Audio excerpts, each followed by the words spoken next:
Eh bien bonjour, aujourd'hui je vais vous parler non pas d'un jeu de cartes de poker, mais de cartes divinatoires. Ce sont les cartes Spiritus Claritas, qui sont faites par Dan Baines et Freddy Valentine pour Lebanon Circle Magic.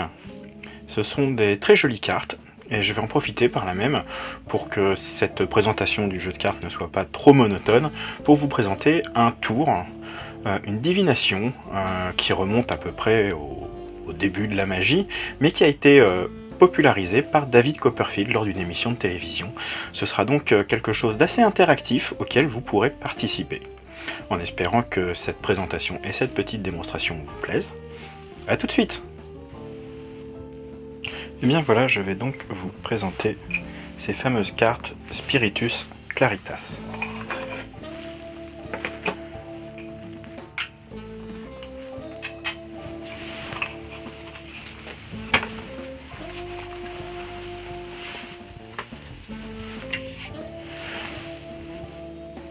Voilà donc à quoi ces cartes peuvent ressembler. En fait,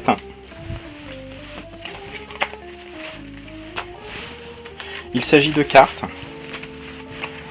avec des lettres et des symboles. Les lettres pouvant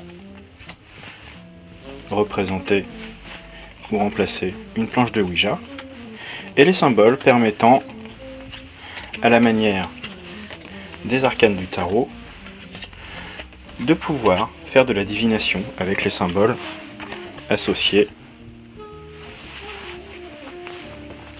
aux différentes cartes.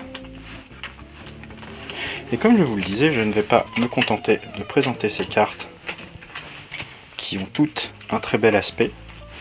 Le dos est aussi superbe. Il y a un rendu qui est vieilli, qui est très bien fait.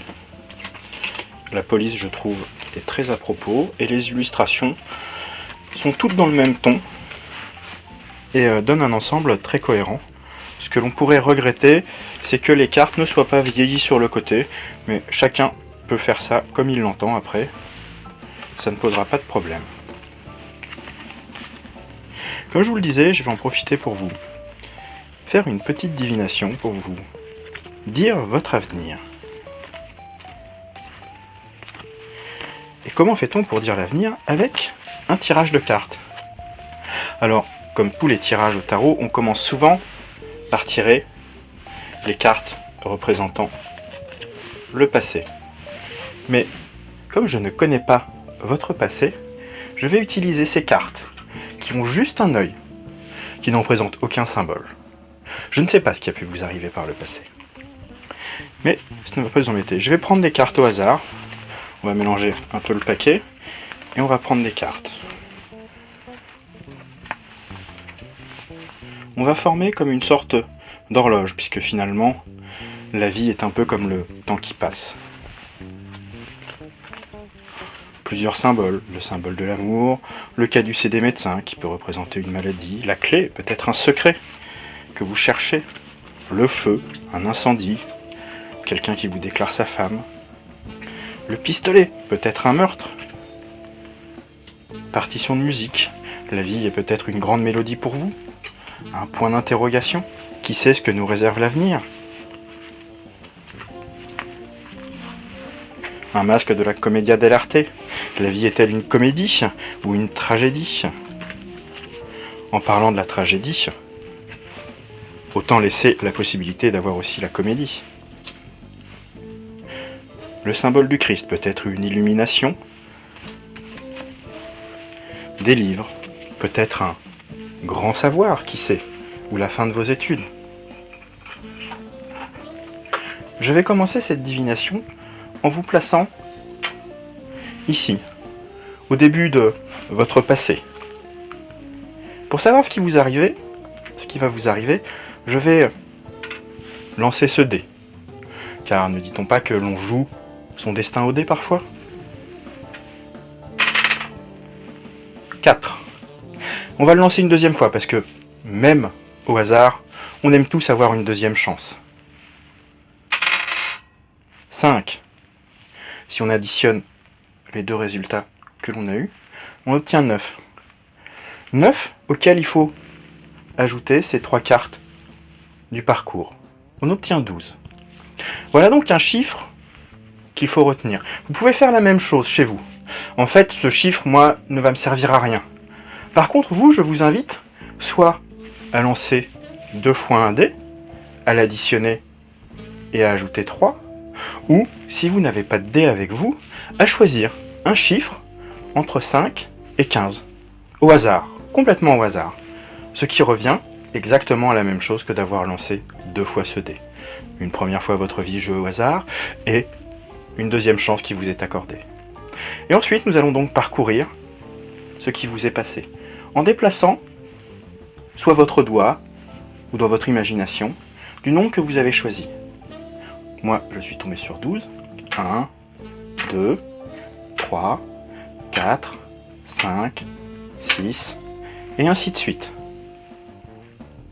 Vous allez tomber sur une carte. Vous vous arrêtez sur cette carte. Et vous allez retourner, parce que on aime tous essayer de réparer les erreurs de son passé. Sur cette horloge, dans le sens des aiguilles d'une montre, cette fois-ci. Mais cette fois-ci, nous ne parcourrons pas les 3 cartes du passé.